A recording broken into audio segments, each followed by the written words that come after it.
ಓಂ ವಿಶೇಷಣಾಚ್ಚ ಓಂ ಋತಂ ಪಿಬಂತೌ ಸುಕೃತಸ್ಯ ಲೋಕೆ ಗುಹಾಂ ಪ್ರವಿಷ್ಟೌ ಪರಮೇ ಪರಾರ್ಧೆ ಛಾಯಾತಪೋ ಬ್ರಹ್ಮವಿದೋ ವದಂತಿ ಪಂಚಾಗ್ನೇಯೋ ಯೇ ಚ ತ್ರಿನಾಚಿಕೇತಾಃ ಅಪಿ ತ್ರಿಲೋಕ್ಯ ಬಹಿರುಲ್ಲಸಂತಿ ತಮೋಹರಂತಿ ಮುಹುರಾಂತರಂಚ ದಿಶ್ಯಾದ್ದಿಶನ್ನೋ ವಿಶದಾಂ ಜಯಂತಿ ಮಧ್ವಸ್ಯ ಕೀರ್ತಿರ್ದಿನನಾಥ ದೀಪ್ತಿಂ ಆಕೃಷ್ಟೋಸ್ಯ ಗುಣೈರ್ವ್ಯಾಪ್ತೈಃ ಯೋಗೋದಾಜ ಉಪಾಯಯೌ ಸಪದ್ಮನಾಭತೀರ್ಥಾಖ್ಯೋ ಶಿಷ್ಯೋನ್ಯೋಭೂತ್ ಸುಚೇತಸಃ ಮಿಥ್ಯಾ ಸಿದ್ಧಾಂತ ದುರ್ಧಾಂತ ವಿಧ್ವಂಸನ ವಿಚಕ್ಷಣಃ ಜಯತೀರ್ಥಾಖ್ಯತರುಣಿರ್ಭಾಸತಾಮ್ನೋ ಹೃದಂಬರೆ ತಪೋ ವಿದ್ಯಾ ವಿರಕ್ತ್ಯಾದಿ ಸದ್ಗುಣೌಘಾಕರಾನಹಂ ವಾದಿರಾಜಗುರೂನ್ ವಂದೇ ಹಯಗ್ರೀವದಯಾಶ್ರಯಾನ್ ಪೂಜ್ಯಾಯ ರಾಘವೇಂದ್ರಾಯ ಸಿದ್ಧಧರ್ಮರತಾಯ ಚ ಭಜತಾಂ ಕಲ್ಪವೃಕ್ಷಾಯ ನಮತಾಂ ಕಾಮಧೇನವೇ ಶ್ರೀಮತ್ಸುಧಾದ್ಭುತಾಂಬೋಧಿ ವಿಕ್ರೀಡನ ವಿಚಕ್ಷಣಾನ್ ವಾಕ್ಯಾರ್ಥಚಂದ್ರಿಕಾಕಾರಾನ್ ವಿದ್ಯಾಧೀಶ ಗುರೂನ್ ಭಜೆ ಯಸ್ಯೇತು ರೀಜಾನಾನಾಂ ಅಕ್ಷರಂ ಬ್ರಹ್ಮ ಯತ್ಪರಂ ತಮೋನುದಾನಂದಮವಾಪಲೋಕಸ್ತತ್ವಪ್ರದೀಪಾಕೃತಿಗೋಗಣೇನ ಯದಾಸ್ಯ ಸೀತಾಂ ಶುಭವಾ ಗುರೂನ್ ಸುತಾನ್ ತ್ರಿವಿಕ್ರಮಾರ್ಯಾನ್ ಪ್ರಣಮಾಮಿ ವರ್ಯಾನ್.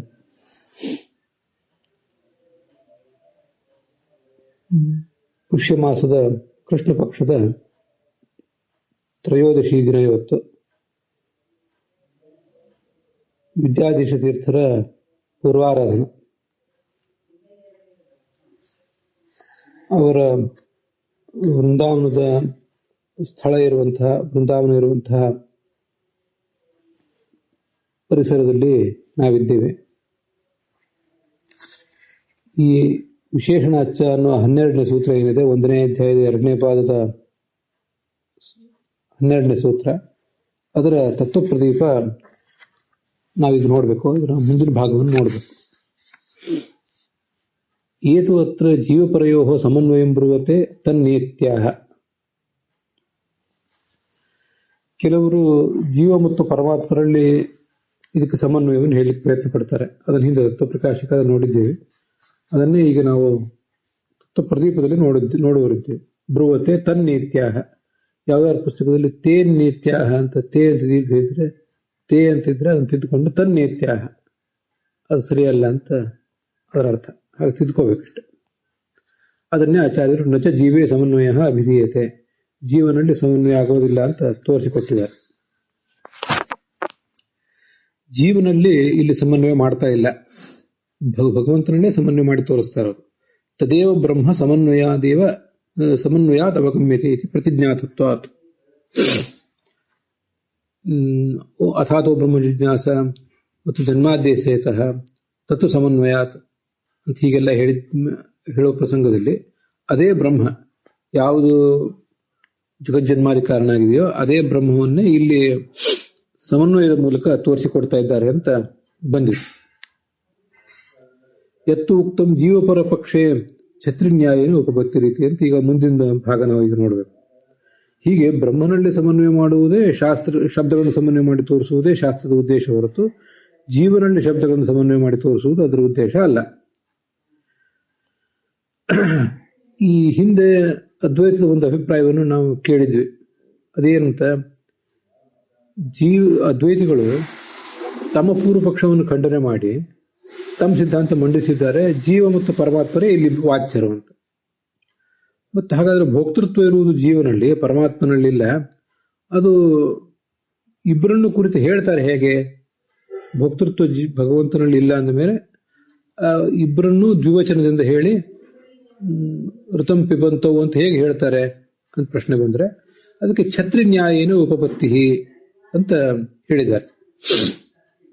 ನಾವು ಅದನ್ನ ಈ ಹಿಂದಿನ ಮೂಲದಲ್ಲಿ ನೋಡಿದ್ದೇವೆ. ಛತ್ರವನ್ನು ನಡ್ಕೊಂಡು ಕೆಲವರು ಹೋಗ್ತಿರ್ತಾರೆ. ಎಲ್ಲರ ಕೈಯಲ್ಲೂ ಛತ್ರ ಇಲ್ಲದೆ ಹೋದ್ರು ಕೆಲವರ ಕೈಯಲ್ಲಿ ಛತ್ರ ಇದ್ದ ಮಾತ್ರಕ್ಕೆ ಆ ಗುಂಪನ್ನು ಛತ್ರಿಗಳು ಅಂತ ಹೇಳ್ತಾರಲ್ಲ, ಹಾಗೆ ಜೀವ ಒಬ್ಬ ಭೋಕ್ತ ಆಗಿದ್ದಾನೆ, ಪರಮಾತ್ಮ ಭೋಕ್ತ ಆಗದೆ ಹೋದ್ರು ಕೂಡ ಇಬ್ಬರನ್ನು ಸೇರಿಸಿ ಛತ್ರಿಗಳು ಅಂತ ಹೇಳಿದ್ದಾರೆ ಅಂತ. ಆ ಎತ್ತು ಉಕ್ತಂ ಹೀಗೇನು ಅದ್ವೈತಿಗಳಿಂದ ಹೇಳಲ್ಪಟ್ಟಿದೆ ತದಸತ್, ಅದು ಸರಿಯಲ್ಲ. ಏಕತ್ರ ವಿದ್ಯಮಾನಂ ಹಿ ಛತ್ರಿತ್ವಂ ಅನ್ಯತ್ರ ಉಪಚರ್ಯತೆ. ವಸ್ತುತಃ ಛತ್ರಿತ್ವ ಇರುವುದು ಎಲ್ಲಿ ಒಬ್ಬನ ಕಡೆ ಇರಬೇಕು, ಒಬ್ಬನಲ್ಲಿ ಛತ್ರಿತ್ವ ಇರ್ತದೆ. ಅದನ್ನ ಅನ್ಯತ್ರ ಇನ್ನೊಂದು ಕಡೆ ಔಪಚಾರಿಕವಾಗಿ ಹೇಳ್ತಾರೆ. ಅದನ್ನ ಒಪ್ಕೊಳ್ಳೋಣ. ಇಬ್ಬರು ಮೂವರು ವ್ಯಕ್ತಿಗಳಿದ್ದಾಗ ಒಬ್ಬರಲ್ಲಿ ಛತ್ರ ಇರ್ತದೆ, ಛತ್ರ ಇರುವ ಪ್ರಯುಕ್ತ ಅವರಲ್ಲಿ ಛತ್ರಿತ್ವ ಅನ್ನೋ ಗುಣ ಇದೆ, ಅದು ಇನ್ನೊಬ್ಬರಲ್ಲೂ ಬರ್ತದೆ ಅಂತ ಅನ್ನೋದನ್ನ ಅಲ್ಲಿ ಒಪ್ಪಬಹುದು, ಔಪಚಾರಿಕವಾಗಿ ಹೇಳ್ತಾರೆ ಅಂತ ಒಪ್ಪಬಹುದು. ಆದ್ರೆ ಇಲ್ಲಿ ಜೀವ ಮತ್ತು ಪರಮಾತ್ಮ ಅಂತ ಇಬ್ಬರಿದ್ದಾರಲ್ಲ, ಜೀವ ಮತ್ತು ಪರಮಾತ್ಮನಲ್ಲಿ ನೀವು ಹೇಳುವಂತೆ ಜೀವರಲ್ಲಿ ಪಾತ್ರತ್ವ ಇದೆ, ಸುಖ ಪಾತ್ರತ್ವ. ಪರಮಾತ್ಮನಲ್ಲಿಲ್ಲ. ಜೀವನಲ್ಲಿರುವ ಪಾತ್ರತ್ವವನ್ನು ಪರಮಾತ್ಮನಲ್ಲಿ ಔಪಚಾರಿಕವಾಗಿ ಹೇಳಿದ್ದಾರೆ ಅಂತ ನೀವಂದಿದ್ದೀರಿ. ಆದ್ರೆ ನಾವು ಕೇಳ್ತೀವಿ, ನಚಾತ್ರ ಜೀವಸ್ಯ ಪಾತ್ರತ್ವ ಮುಖ್ಯಂ ಸಂಬೋಧಸೆ. ಜೀವನಲ್ಲಿ ಪಾತ್ರತ್ವವನ್ನು ಮುಖ್ಯವಾಗಿ ನೀವಾದ್ರೂ ಒಪ್ತೀರಾ? ಮುಖ್ಯವಾದ ಪಾತ್ರತ್ವ ಅಂತ ಅನ್ನೋದು ಅಲ್ಲಿಯೂ ಕೂಡ ಇಲ್ಲ. ಸಂಬೋಧಸೆ, ನಿನಗದ್ರ ಬಗ್ಗೆ ಸಮ್ಮತಿ ಇದೆಯಾ? ಸಮ್ಮತಿ ನಿನಗಿಲ್ಲ, ನ ಸಂಬೋಧಸೆ ಅಂತ ಅದರ ತಾತ್ಪರ್ಯ. ಅದು ಅದ್ವೈತ ಮತದ ಮಾಯಾವಾದ ಸಿದ್ಧಾಂತ ಏನಿದೆ ಅನ್ನೋದನ್ನು ತೋರಿಸ್ತಾರೆ. ಮಿಥ್ಯಾಂತಃಕರಣ ಸಂಬಂಧ ಕೃತತ್ವ ಅಭ್ಯುಪಗಮಾತ್, ಕೃತತ್ವ ಅಭ್ಯುಪಗಮಾತ್. ಅದು ಜೀವನಲ್ಲಿ ಇಲ್ಲ. ಇರುವುದೆಲ್ಲಿ ಅಂದ್ರೆ ಈ ಅಂತಃಕರಣ ಇದೆಯಲ್ಲ, ಅಂತಃಕರಣದಲ್ಲಿ ಅವೆಲ್ಲ ನಡೆಯೋದು, ಸುಖ ಪಾತ್ರತ್ವ, ದುಃಖ ಪಾತ್ರತ್ವ ಇತ್ಯಾದಿಗಳು. ಅಂತಃಕರಣದ ಸಂಬಂಧದಿಂದಾಗಿ ಈ ಜೀವನದಲ್ಲಿ ಅದು ಕಾಣಿಸ್ತದಷ್ಟೆ. ವಸ್ತುತಃ ಮೂಲತಃ ಅದು ಇರುವುದು ಅಂತಃಕರಣದಲ್ಲಿಯೇ, ಅಂದ್ರೆ ಮನಸ್ಸಿನಲ್ಲಿಯೇ. ಅದೆಂಥದ್ದು? ಮಿಥ್ಯಾಭೂತವಾದ ಅಂತಃಕರಣ ಅಥವಾ ಮಿಥ್ಯಾಭೂತವಾದ ಅಂತಃಕರಣ ಸಂಬಂಧ. ಅದು ಎರಡಕ್ಕೂ ವಿಶೇಷಣ ಮಾಡ್ಕೋಬಹುದು. ಅದರಲ್ಲಿ ಅದ್ವೈತ ಮತದಲ್ಲಿ ಬ್ರಹ್ಮವೊಂದನ್ನು ಬಿಟ್ರೆ ಜೀವವೂ ಮಿಥ್ಯಾ, ಅಂತಃಕರಣವೂ ಮಿಥ್ಯಾ, ಅಂತಃಕರಣದ ಸಂಬಂಧವೂ ಮಿಥ್ಯಾ, ಹೀಗೆಲ್ಲ ಇರೋದ್ರಿಂದ ಮಿಥ್ಯಾಭೂತವಾದ ಅಂತಃಕರಣ ಅಂತಲೂ ಇಟ್ಕೋಬಹುದು ಅಥವಾ ಅಂತಃಕರಣದ ಸಂಬಂಧ ಅಂತಲೂ ಇಟ್ಕೋಬಹುದು. ಆ ಸಂಬಂಧದಿಂದಾಗಿ ಜೀವನಲ್ಲಿ ಕಾಣಿಸ್ತದೆ ಅಂತ ನೀವು ಅಂತೀರಿ. ವಸ್ತುತಃ ಅವನಲ್ಲಿಲ್ಲ ಅದು. ಅದಕ್ಕೆ ಅವ್ರು ಹೇಳ್ಬೋದು, ಇಲ್ಲಿ ಅಂತಃಕರಣದ ಸಂಬಂಧದಿಂದಾದರೂ ಜೀವನಲ್ಲಿ ಕಾಣಿಸ್ತದಲ್ಲ, ಆದ್ರೆ ಭಗವಂತನಲ್ಲಿ ಅದೇನು ಕಾಣಿಸೋದಿಲ್ವಲ್ಲ. ಭಗವಂತನಿಗೆ ಅಂತಃಕರಣ ಸಂಬಂಧ ಇಲ್ವಲ್ಲ. ಜೀವನಿಗೆ ಅಂತಃಕರಣ ಸಂಬಂಧ. ದೇಹದಲ್ಲಿ ಬದ್ಧನಾದವನು ಜೀವರೇ, ಅವನಿಗೆ ಅಂತಃಕರಣ ಸಂಬಂಧ ಇದೆಯೇ ಹೊರತು ಪರಮಾತ್ಮನಿಗಿಲ್ಲ. ಅಂತೂ ಮಿಥ್ಯಾಭೂತವೂ ಆಗಿರ್ಲಿ, ಇನ್ನೇನೇ ಆಗಿರ್ಲಿ, ಮಿಥ್ಯಾಭೂತವಾದ ಅಂತಃಕರಣದ ಸಂಬಂಧ ಆದರೂ ಇರುವುದು ಜೀವನಿಗೆ, ಪರಮಾತ್ಮನಿಗೆ ಅದು ಇಲ್ವಲ್ಲ. ಆದ್ರಿಂದ ನಾವು ಹೇಳಿ ಸರಿ ಇದೆ ಅಂತ ಅವ್ರಂದ್ರೆ ಸಂಬೋಧಸೆ ಚೇತ್. ಒಂದು ವೇಳೆ ನೀವು ಒಪ್ಪುವುದಾದ್ರೆ, ಜೀವನಲ್ಲೂ ಅಂತಃಕರಣದ ಸಂಬಂಧದಿಂದಾಗಿ ಪಾತ್ರತ್ವವನ್ನು ಒಪ್ಪುವುದಾದ್ರೆ, ಅಂತಃಕರಣದಲ್ಲಿರುವ ಪಾತ್ರತ್ವವನ್ನು ಜೀವನಿಗೂ ಒಪ್ಪುವುದಾದ್ರೆ, ಸಂಬೋಧಸೆ ಚೇತ್ ಜೀವಸ್ಯ ಮುಖ್ಯತಃ, ಅದು ಅಲ್ಲಿವರೆಗೆ ಅರ್ಥ. ಜೀವಸ್ಯ ಮುಖ್ಯತಃ ಸಂಬೋಧಸೆ ಚೇತ್, ಅಂತಃಕರಣದಲ್ಲಿರುವ ಪಾತ್ರತ್ವವನ್ನು ಜೀವನಿಗೂ ನೀವು ಮುಖ್ಯವಾಗಿ ಇದೆ, ಅಂತಃಕರಣದಲ್ಲಿ ಮಾತ್ರ ಮುಖ್ಯವಾಗಿರುವುದಲ್ಲ, ಜೀವನಲ್ಲೂ ಮುಖ್ಯವಾಗಿದೆ ಇತಿ ಸಂಬೋಧಸೆ ಚೇತ್. ಹೀಗೆ ನೀನು ಒಪ್ತಿ ಅಂತ ಆದ್ರೆ, ವಸ್ತುತಃ ನೋಡಿ, ಅಲ್ಲೆಲ್ಲ ಇತಿ ಅಂತ ಅಧ್ಯಾಹಾರ ಏನು ಬೇಕಾಗಿಲ್ಲ. ಆ ವಿಷಯವನ್ನ ಒಪ್ಪುವುದು. ಸಂಬೋಧಸೆ ಸಂಪೂರ್ವಕ ವದಧಾತು ಏನಿದೆ ಅದಕ್ಕೆ ಆ ವಿಷಯನೇ ಕರ್ಮ, ಅದರಿಂದ ಇತಿ ಅಂತ ಏನು ಬೇಕಾಗಿಲ್ಲ. ಪಾತ್ರತ್ವ ಸಂಬೋಧಸೆ ಚೇತ್ ಅಂತ ನಾನು ಅರ್ಥ ಸೌಲಭ್ಯ ದೃಷ್ಟಿ ಅಂತ ಹೇಳಿದೆ ಅಷ್ಟೆ. ಇದೇ ಅಂತ ಒಪ್ಪುವುದು ಅಲ್ಲ, ವಿಷಯವನ್ನು ಒಪ್ಪುವುದು ಅಂತ ಅದರ ತಾತ್ಪರ್ಯ. ಒಂದು ವೇಳೆ ಒಪ್ಪಿದ್ರೆ ತದಭಿನ್ನೇ ಪರಮಾತ್ಮನಿ ಕಿಂ ಬೋಧಸೆ. ಆ ಜೀವ ಮತ್ತು ಪರಮಾತ್ಮ ಇಬ್ರು ಒಬ್ಬರೇ ಅಂತ ನೀವು ಅಂತೀರಿ. ಅದನ್ನು ಬೇಕಾದ ಹಾಗೆ ನಿಮಗೆ ಆ ಸಂದರ್ಭಕ್ಕೆ ತಕ್ಕಂತೆ ಅದು ಹೊಂದಿಸ್ಕೋತೀರಿ. ಜೀವನಲ್ಲಿ ಶಬ್ದ ಸಮನ್ವಯ ಮಾಡಿದ್ರೆ ಪರಮಾತ್ಮನಲ್ಲೇ ಸಮನ್ವಯ ಮಾಡಿದಂಗೆ ಅಂತೆಲ್ಲ ಅಂತೀರಿ ಒಮ್ಮೊಮ್ಮೆ. ಹಾಗಾದ್ರೆ ಜೀವನಲ್ಲಿ ಅಂತಃಕರಣ ಸಂಬಂಧ ಬಂದು ಅವನಲ್ಲಿ ಪಾತ್ರತ್ವ ಬಂದ್ರೆ ಅವನಿಂದ ಅಭಿನ್ನನಾದ ಪರಮಾತ್ಮನಲ್ಲಿ ಅದು ಯಾಕೆ ಬರೋದಿಲ್ಲ? ಆದ್ರಿಂದ ನಿಮಗೆ ಈ ನ್ಯಾಯವೇ ಸರಿಯಲ್ಲ. ಛತ್ರ ಒಬ್ಬನ ಕೈಯಲ್ಲಿ ಇರಬೇಕು, ಇನ್ನೊಬ್ಬರ ಕೈಯಲ್ಲಿ ಇಲ್ಲದೆ ಹೋದಾಗ ಛತ್ರಿ ನ್ಯಾಯ ಉಪಯೋಗ ಮಾಡ್ತಾರೆ. ಇಲ್ಲಿ ಜೀವ ಮತ್ತು ಪರಮಾತ್ಮ ಅಂತ ಇಬ್ಬರಿದ್ದಾರೆ, ಜೀವನಲ್ಲೇ ಪಾತ್ರತ್ವ ಇಲ್ಲ, ಅದಿರೋದು ಅಂತಃಕರಣದಲ್ಲಿ. ಒಂದು ವೇಳೆ ಇಲ್ಲಿ ದೋವು ಅಂದ್ರೆ ಅಂತಃಕರಣವನ್ನು ನೀವೇನು ಅಭಿಪ್ರಾಯ ಪಟ್ಟಿಲ್ಲ, ಅಂತಃಕರಣ ಅಥವಾ ಬುದ್ಧಿ ಅನ್ನೋದು ನೀವು ಅಭಿಪ್ರಾಯ ಪಟ್ಟಿಲ್ಲ, ಅದನ್ನು ಖಂಡನೆ ಮಾಡಿದ್ದೀರಿ. ನಿಮ್ಮ ಅಭಿಪ್ರಾಯದಲ್ಲಿ ದೋವು ಅಂದ್ರೆ ಜೀವ ಮತ್ತು ಪರಮಾತ್ಮ, ಜೀವನಲ್ಲೂ ಇಲ್ಲ ಪರಮಾತ್ಮನಲ್ಲೂ ಇಲ್ಲ ಪಾತ್ರತ್ವ. ಆದ್ರಿಂದ ತಸ್ಮಾನ್ನ ಅತ್ರ ಛತ್ರಿ ನ್ಯಾಯ ಅನುಪ್ರವೇಶ. ಛಾತ್ರಿ ನ್ಯಾಯ ಅಂತ ಏನಾದ್ರೂ ಇದ್ರೆ ಅದನ್ನ ತಿದ್ಕೊಳ್ರಿ. ಛತ್ರಿ ನ್ಯಾಯಕ್ಕೆ ಇಲ್ಲಿ ಅವಕಾಶವೇ ಇಲ್ಲ. ನಾನು ಪ್ರವೇಶ. ಸರಿ, ನಿಮ್ಮ ಪಕ್ಷದಲ್ಲಿ ಹೇಗೆ? ನಿಮ್ಮ ಪಕ್ಷದಲ್ಲಿ ಏನು ಒಪ್ಪಿದ್ದೀರಿ? ಪರಮಾತ್ಮನಲ್ಲಾದ್ರೂ ಪಾತ್ರತ್ವ ಹೇಗೆ ಬರ್ತದೆ ಅಂತಂದ್ರೆ, ಅಸ್ಮತ್ ಪಕ್ಷೇತು ಪಾನ ಸ್ವಾತಂತ್ರ್ಯಾತ್ ಮುಖ್ಯತಃ ಏವ ಪರಹ ಪಾತ ಇತ್ಯುಚ್ಯತೆ. ನಾವು ದ್ವೌ ಎಂಬ ಶಬ್ದದಿಂದ ದ್ವಿವಚನದಿಂದ ಇಟ್ಕೊಳ್ಳುವುದು ಪರಮಾತ್ಮನ ಎರಡು ರೂಪಗಳನ್ನೇ. ಮತ್ತೆ ಅವನು ಹೇಗೆ ಪಾನ ಮಾಡ್ತಾನೆ? ಅವನಿಗೇನು ಪಾನ ಇಲ್ವಲ್ಲ, ಪ್ರಾರಬ್ಧ ಕರ್ಮ ಒತ್ತಡವೂ ಇಲ್ಲ, ಪಾನವೂ ಇಲ್ಲ, ಅವನಿಗದು ಬೇಕಾಗಿಯೂ ಇಲ್ಲ, ಪರಿಪೂರ್ಣ. ಅವನಿಗೇಕೆ ಅಂತಂದ್ರೆ ಪಾನ ಸ್ವಾತಂತ್ರ್ಯ ಇರುವುದು ಅವನಿಗೇನೆ. ಅದರಿಂದ ಮುಖ್ಯತಃ ನಾವು ಎಲ್ಲಾ ಕಡೆ ಅದನ್ನು ಸಮನ್ವಯ ಮಾಡಿ ತೋರಿಸಿದ್ದೀವಿ.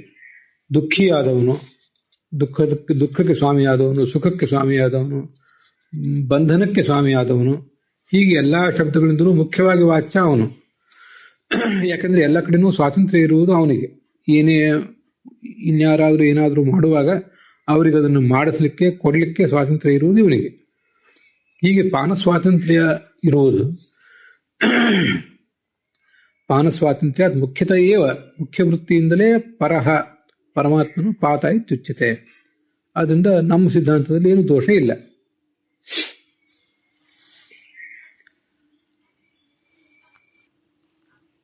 ಈ ಅಂತಃಕರಣದ ಸಂಬಂಧದಿಂದಾಗಿ ಅಂತಃಕರಣದಲ್ಲಿರುವಂತಹ ಪಾತ್ರತ್ವ ಅನ್ನೋದು ಜೀವನದಲ್ಲಿ ಕಾಣಿಸ್ತದೆ ಅಂತ ಅವರೇನು ಅಭಿಪ್ರಾಯಪಟ್ಟರಲ್ಲ. ಮಿಥ್ಯಾಂತಃಕರಣ ಸಂಬಂಧಕ ತತ್ವ ಅಧ್ಯಾಪಕ ಮಾತು ಅಂತ. ಇಚ್ಛಾಭೂತವಾದ್ದು ಅಂತಃಕರಣ ಅಥವಾ ಅಂತಃಕರಣದ ಸಂಬಂಧ. ಆ ಸಂಬಂಧದಿಂದಾಗಿ ಅಂತಃಕರಣದಲ್ಲಿರುವ ಪಾತ್ರತ್ವ ಅನ್ನೋದು ಜೀವನಿಗೆ ಕಾಣಿಸ್ತದೆ ಅಂತ. ಆದ್ರಿಂದ ಅಂತಃಕರಣದಲ್ಲಿರುವುದೇ ಅದು ಮೂಲಭೂತವಾಗಿ ಪಾತ್ರತ್ವ. ಅದು ಜೀವನದಲ್ಲಿ ಕಾಣಿಸ್ತದೆ ಮಾತ್ರ ಅಂತ ಅವ್ರೇನು ಹೇಳ್ತಾರಲ್ಲ, ಅದ್ರ ಬಗ್ಗೆ ಹೀಗೊಂದು ಸ್ವಲ್ಪ ಸ್ಪಷ್ಟೀಕರಣ ನಾವು ಪಡ್ಕೋಬಹುದು. ನಮ್ಮ ಸಿದ್ಧಾಂತದಲ್ಲಿ ಈ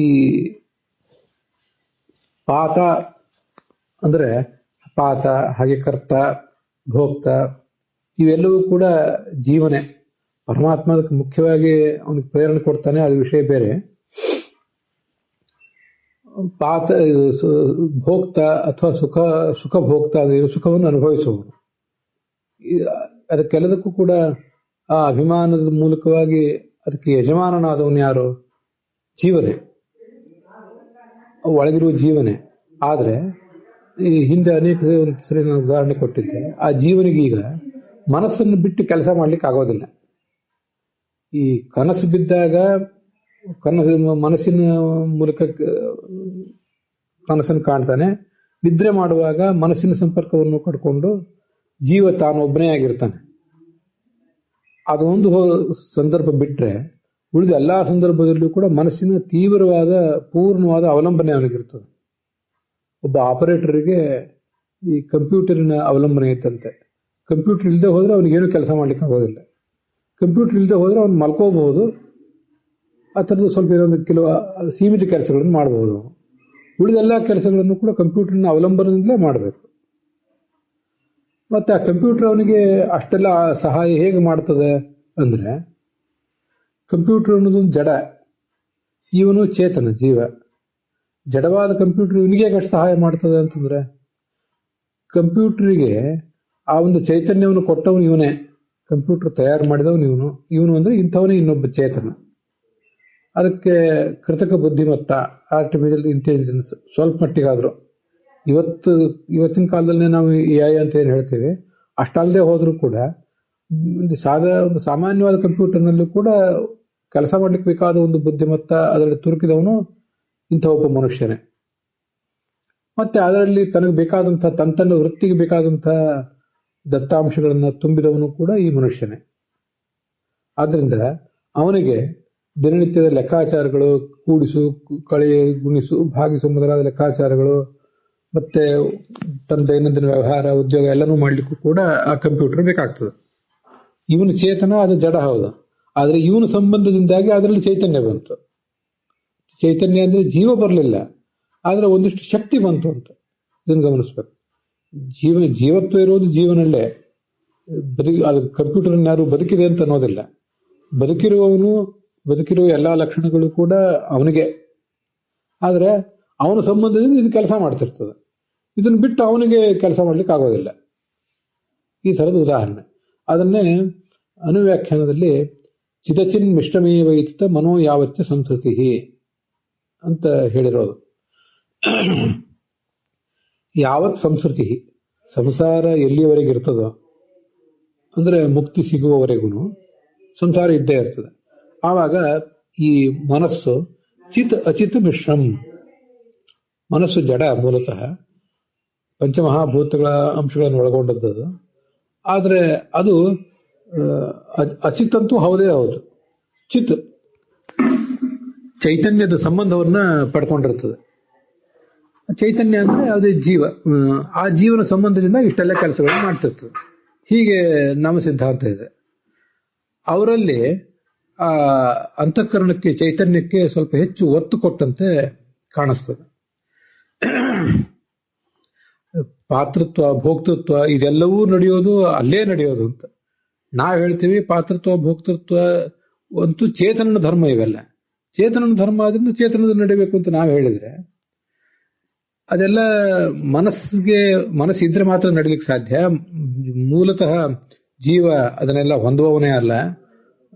ಪರಮಾತ್ಮ ಹೇಗೆ ನಿರ್ಗುಣನೋ ನಿಸ್ಸಂಗನೋ ಹಾಗೆ ಜೀವನು ಕೂಡ ನಿಸ್ಸಂಗ. ಯಾಕಂದ್ರೆ ಪರಮಾತ್ಮನಿಂದ ಅಭಿನ್ನ ಜೀವ. ಅದರಿಂದ ಮನಸ್ಸಿನಲ್ಲೇ ಇರೋದು ಪಾತೃತ್ವ, ಭೋಕ್ತೃತ್ವ, ಸುಖ ದುಃಖ ಅನುಭೋಕ್ತೃತ್ವ ಇವೆಲ್ಲನೂ ಕೂಡ. ಆ ಮಿಥ್ಯಾಭೂತವಾದ ಅಂತಃಕರಣ, ಅದರ ಮಿಥ್ಯಾಭೂತವಾದ ಸಂಬಂಧದಿಂದಾಗಿ ಜೀವನದಲ್ಲಿ ಅವನ್ನೆಲ್ಲ ನಾವು ಆರೋಪ ಮಾಡ್ಕೋತೇವೆ ಅಂತ ಅವರು ಹೇಳ್ತಾರೆ. ಅನೇಕ ಸರಿ ಅದ್ವೈತ ಶಾಸ್ತ್ರಗಳಲ್ಲಿ ಅಲ್ಲದೇನೆ ಬೇರೆ ಬೇರೆ ಜನ ಅದ್ವೈತದ ಮಿತ್ರರ ಜೊತೆಗೆ ಚರ್ಚೆ ಮಾಡಿದಾಗಲೂ ಕೂಡ ಅದೆಲ್ಲ ಅಂತಃಕರಣದಲ್ಲಿರೋದು. ನಾವು ಅದನ್ನ ಜೀವನದಲ್ಲಿ ಅಭಿಮಾನ ಮಾಡಿ ತಿಳ್ಕೋತೀವಿ ಅಷ್ಟೇ. ವಸ್ತುತಃ ಅಭಿಮಾನ ಮಾಡಿ ತಿಳ್ಕೋತೀವಿ ಅಥವಾ ಆರೋಪ ಮಾಡಿ ತಿಳ್ಕೋತೀವಿ ಅಷ್ಟೇ ಅಂತಾನೆ ಅವರು ಅಭಿಪ್ರಾಯ ಪಡ್ತಾರೆ. ಅದನ್ನೇ ಇಲ್ಲಿ ಹೇಳಿರೋದು. ಕಂಪ್ಯೂಟರ್ನ ಉದಾಹರಣೆ ಯಾಕೆ ಕೊಟ್ಟೆ ಅಂದ್ರೆ, ಈಗ ಕಂಪ್ಯೂಟರ್ನ ಸಹಾಯದಿಂದ ನೀವು ತಿಂತೀರಿ. ನಾನು ಇದನ್ನ ಯಾಕೆ ಉದಾಹರಣೆ ಹೇಳಿದೆ ಅಂದ್ರೆ, ಇವತ್ತು ನಮ್ಮ ದೇಹಕ್ಕೆ ಎಷ್ಟು ಕ್ಯಾಲರಿ ಬೇಕು, ಎಷ್ಟು ಆಹಾರ ಬೇಕು ಅನ್ನೋದನ್ನೆಲ್ಲ ಈ ತಂತ್ರಜ್ಞಾನದ ಮೂಲಕ ನಾವು ಮ್ಯಾನೇಜ್ ಮಾಡ್ತೀವಿ. ನಾವೇ ತಿನ್ನುವುದು, ನಾವೇ ದುಡ್ಡು ಕೊಡೋದು, ನಾವೇ ಗಳಿಸುವುದು, ಸಂಪಾದನೆ ಮಾಡುವವರು ನಾವು, ಸಾಮಾನು ತರುವವರು ನಾವು. ಸಂಪಾದನೆ ಮಾಡ್ಲಿಕ್ಕೆ ಹೇಗೆ ಸಹಾಯ ಮಾಡುವುದು ಮನಸ್ಸು. ಹಾಗಾದ್ರೆ ಸಂಪಾದಕ ಯಾರು, ದುಡ್ಡು ಸಂಪಾದನೆ ಮಾಡಿದವನು ಯಾರು ಅಂತ ಕೇಳಿದ್ರೆ, ಕಂಪ್ಯೂಟರ್ ಸಂಪಾದನೆ ಮಾಡಿತು ಅಂತ ಯಾರು ಅಂತಾರ. ತಿಂದಿತ್ತು ಕಂಪ್ಯೂಟರ್, ಆಹಾರವನ್ನು ಜೀರ್ಣ ಮಾಡ್ಕೊಂಡಿತ್ತು ಕಂಪ್ಯೂಟರ್ ಅಂತ ಯಾರು ಹೇಳ್ತಾರ. ಅದು ಆರೋಪಿತ ಅಲ್ಲ. ನಮ್ದು ಸಿದ್ಧಾಂತದಲ್ಲಿ ಅದು ಆರೋಪಿತ ಅಲ್ಲ. ಮಾಡುವವನು ಅವನು, ಅದರ ಸಹಾಯದಿಂದ ಮಾಡ್ತಿರ್ಬಹುದು. ಅದಿಲ್ಲದೆ ಹೋದ್ರೆ ಅವನಿಗೆ ಏನೋ ಒಂದು ಸಣ್ಣ ಲೆಕ್ಕಾಚಾರ 2+2 4 ಅಂತನೂ ಅವನಿಗೆ ಹೇಳಲಿಕ್ಕೆ ಬರದೇ ಇರಬಹುದು. ಆದರೆ ಅದೆಲ್ಲವನ್ನು ಮಾಡುವವನು ಅವನು, ಅದ್ರ ಸಹಾಯ ಇರಬಹುದು. ಬೇರೆ ಬೇರೆ ಉದಾಹರಣೆ ಎಲ್ಲ ಹೀಗೆ ಕೊಡ್ಬೋದು. ಖಡ್ಗದಿಂದ ಕೊಂದವನು ಯಾರು? ಕಳ್ಳ. ಕೊಂದ ಅಂತ ಶಿಕ್ಷೆ ಆಗುವುದು ಯಾರಿಗೆ? ಕಳ್ಳನಿಗೆ. ಖಡ್ಗಕ್ಕೆ ಶಿಕ್ಷೆ ಆಗ್ತದ? ನಮ್ಮ ದೃಷ್ಟಿಯಿಂದ ಅದು ಆರೋಪಿತ ಅಲ್ಲ, ಅವ್ರ ದೃಷ್ಟಿಯಲ್ಲಿ ಅದು ಆರೋಪಿತ. ಅಲ್ಲಿಗೆ ಇವತ್ತಿನ ಈ ಭಾಗ ಸಮಾಪ್ತ ಆಗಿದೆ.